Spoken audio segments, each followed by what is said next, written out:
Hello, this is High Templar. Welcome back to my Total War Warhammer news video.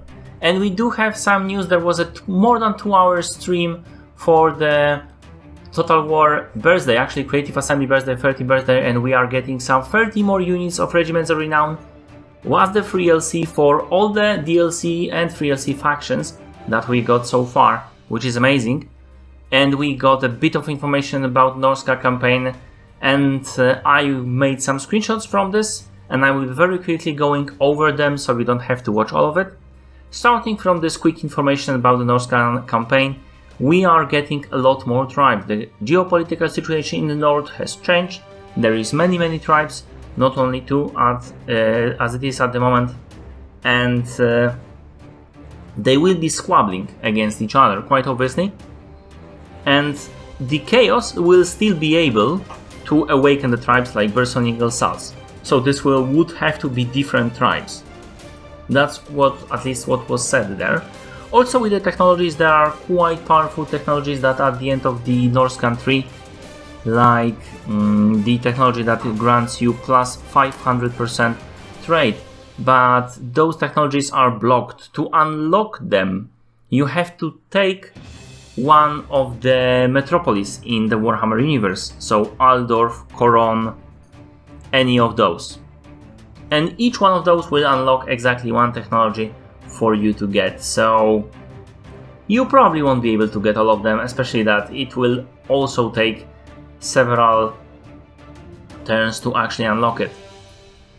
And that's it for the Norscan news. Let's go quickly into the Regiments of Renown, but we will also get Norscan Regiments of Renown with this, and we know all the stats and everything. It can still change, but it looks reasonable.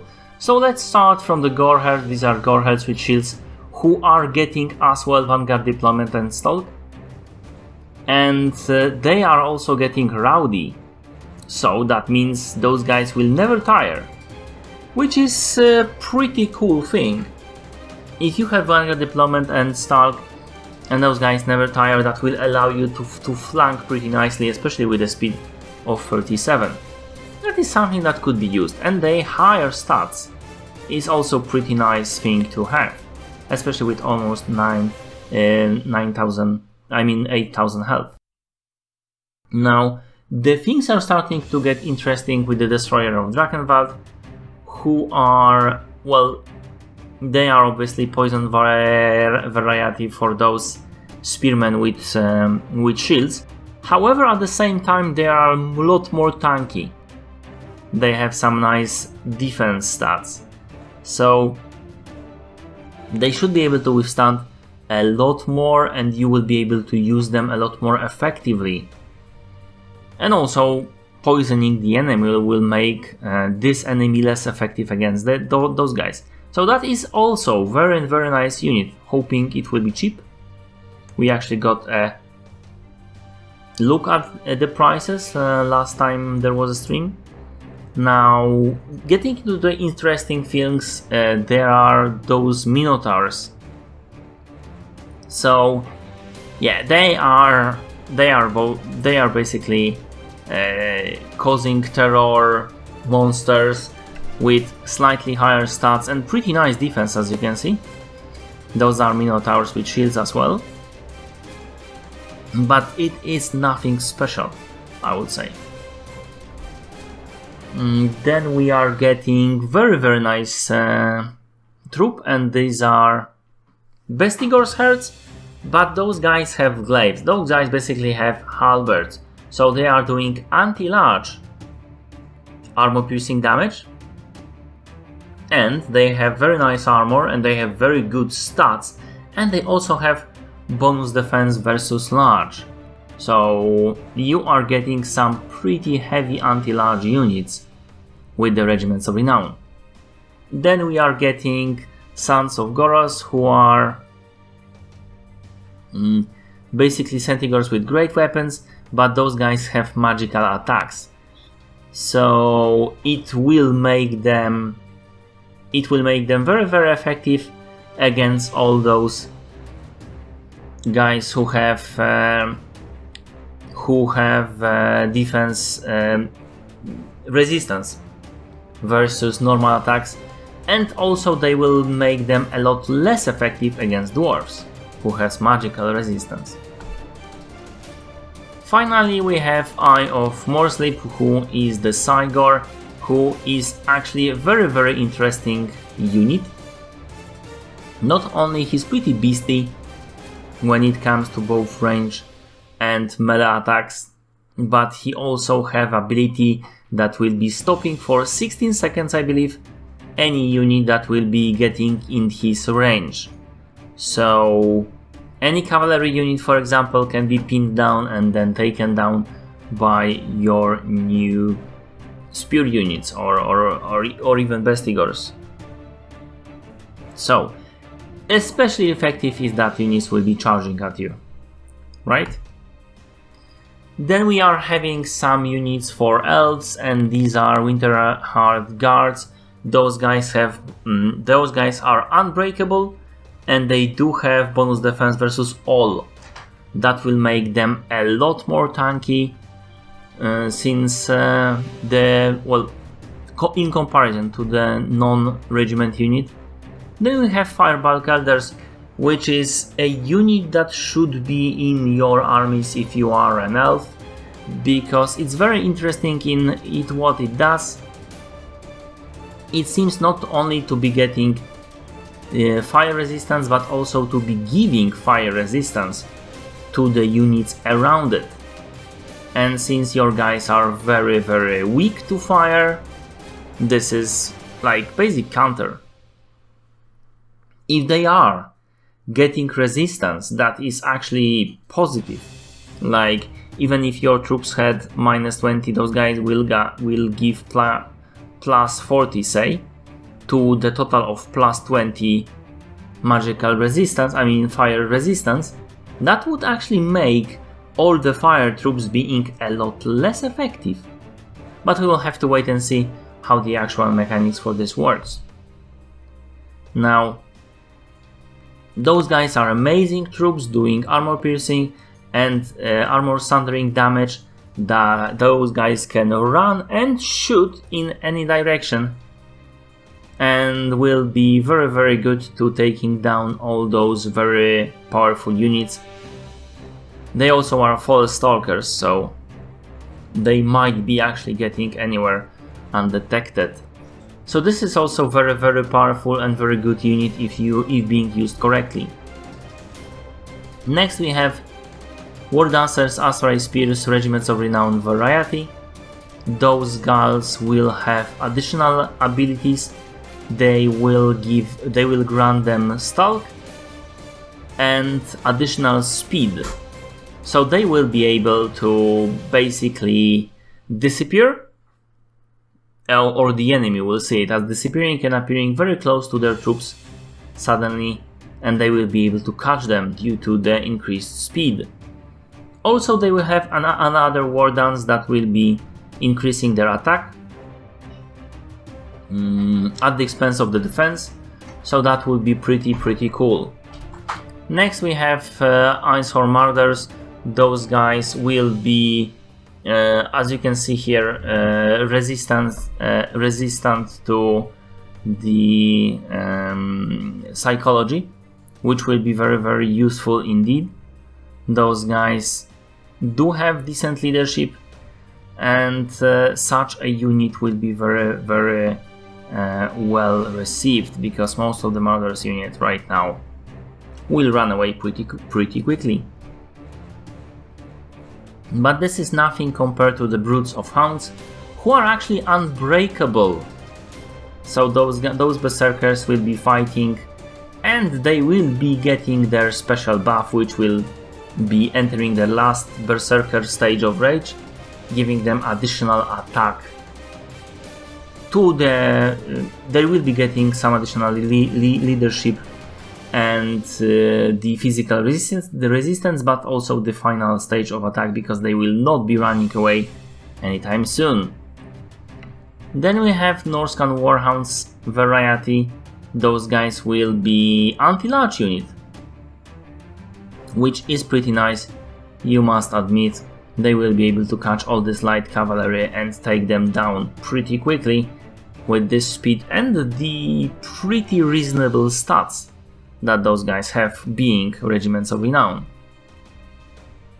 Now, Mouse of Savagery, Wolfskin, Armored Wolfskin variant, that is Regiments of Renown, also have armor piercing attacks. So they have decent armor, they have decent health, they have armor piercing and anti-large attacks. That would make them really scary.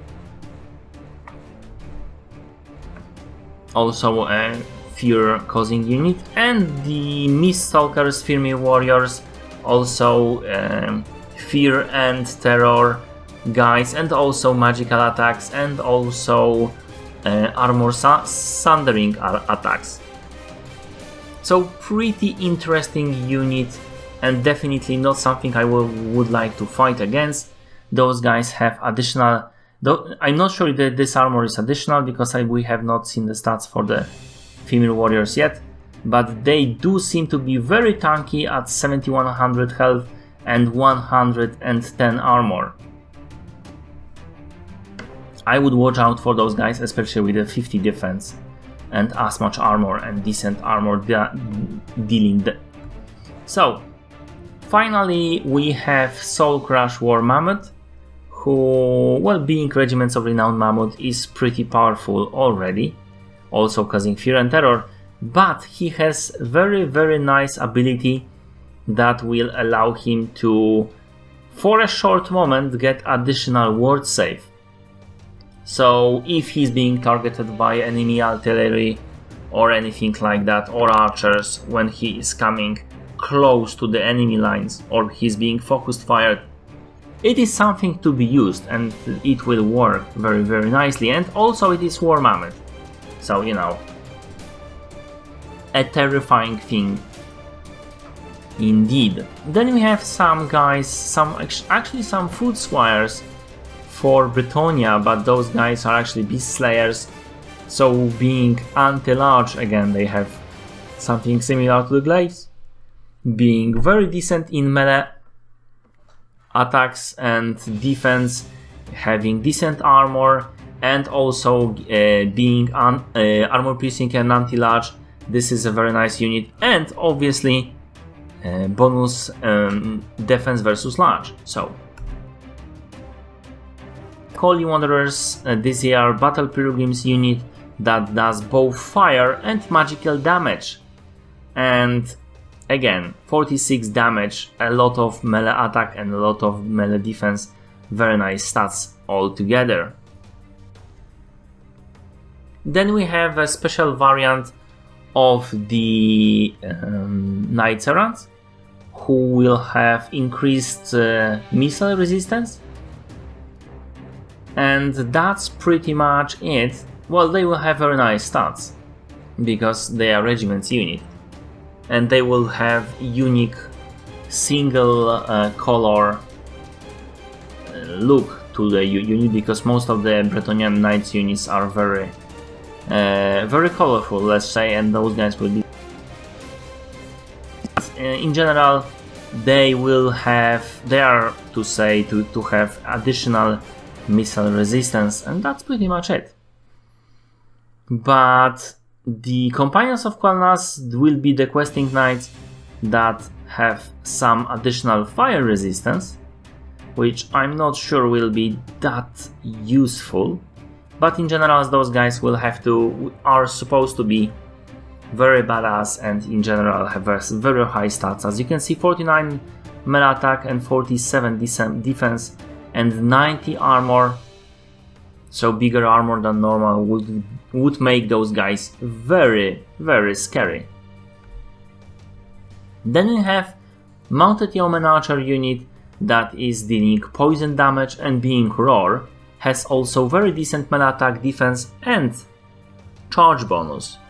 I know these are in 20s, but mind you, after you spend all your ammunition and you have 20 ammunition and you have poison ammunition, and this is your roar unit, so they will be very accurate, you would still be able to do something with this unit. So I like it already. Then we have the Demon Spear Forsaken, who are basically Forsaken with some additional stats and poison. Mirror Guards, who are a faster than normal unit. Those will be, as you can see from the look of those guys, will be the personal guard of the Prince Sigvald the Magnificent, and the Mirror Shields are for the Sigvald to be able to see himself in those shields. But in general, this unit, especially if with the 38 speed for such a high armor unit, they will be very, very useful. Now, getting to the really good stuff, we have Swords of Chaos, who are actual personal guards of the Archeon, the Everchosen, and those guys have well, they do have a flaming attack. They do have additional bonus versus infantry, but this is not all of it. There is only 24 of them, but they do have very high health. For the cavalry unit, they do have extremely high health. For example, if you compare it to the Companions of Belnas, those guys have very sturdy, but still 6200 health, and those guys have 73 and higher armor. So very, very nice unit, very high charge bonus of 52, and at the same time they have a special ability that if they are in the range, some range, of the enemy unit that they are charging, every unit around them will get some additional speed and charge bonus. So it will make your Chaos Court basically get to the enemy much faster and smash into the ranks, which should be pretty devastating, so those guys are very good. Then you have Chaos Spawns, who are, well, more tanky. Those guys are basically the Nurgle version of the Chaos Spawns. So not only they are unbreakable, but they have additional resistance, they are armor sundering, and they do have more melee defense and more health, making them a lot more sturdy unit. Soul of the Nation is a Hell Cannon that is doing one interesting thing. Those guys will basically, if you get too close to them, anyone will get too close to them, it will increase their rate of fire.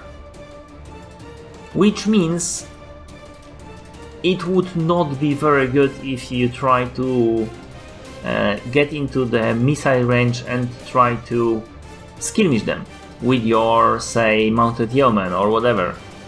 It might end very, very badly for you.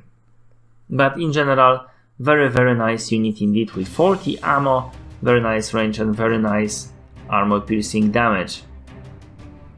Still, it is a single Hell Cannon and it will be very... it is a big target. It will be easy to hit it with other artillery, and there are other ways to take it down. But that's not what I want to talk about. There will be even more powerful Hell Cannon coming. Then you have Summoners of Rage, which is very interesting unit indeed. Those guys would be close to Kolek, quite obviously. Very powerful Ogre unit with lots of health, with very, very nice stats, and with very interesting ability. Whenever those guys will get into the fight, there is a chance they will be getting a special ability, which pretty much is a Chain Lightning.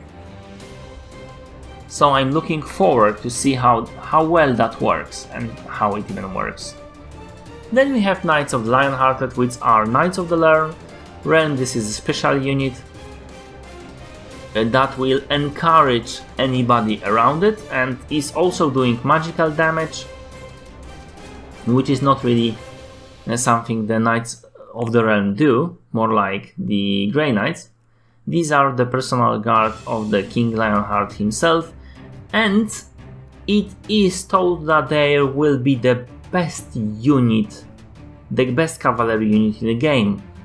Although I must say it doesn't look like it from the stats, but it's possible they will be the best cavalry unit in the game.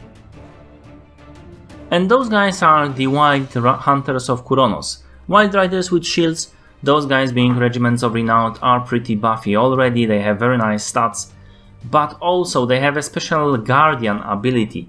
So in the lore those guys are the Guardians of Orion, whoever Orion is at the moment. So they seem to have ability, and the way it was described on the stream is that they are giving plus 50% resistance to the guy they are close to. I do believe it is only for your characters, and they describe they can give this ability for Durtu. I think it is time-based ability, so it lasts for a few moments to recast it, and it's very short, and it's probably only around them, or there is a short range on this ability. But if this is true, they will be very, very powerful indeed. If, for example, like the stream was saying, if you cast it on Durtu, and Durtu is suddenly getting plus 50% resistance, now that is just plain crazy. Alright, so the last thing I wanted to show you is something they did not show us in the previous installation of the campaign, because they blurred out what is the final buff for the wolf totem for the Norscan tribes. And this is ability to get this Ice Forge Legion, this Regiments of the Renown unit that cost you 200 to get and 0 to upkeep. Now it's funny little siege artillery that is actually, you know, the Hell Cannon, but there is 4 of them with 14,000 health. So imagine the Regiments of Renown, the Regiments of Renown Hell Cannon, so rank 9, they are pretty accurate, and there is 4 of them, and they don't cost you any upkeep. If that seems crazy, it is because it is. Alright, so as you can see, this is pretty much it. I hope you like it. If you did, press like, comment if you will, and see my other videos in Total War Warhammer. I'm doing mod reviews, mechanics videos, DLC analysis, speculations, but I also do let's plays in Total War series and other games. Thank you for watching, and see you later.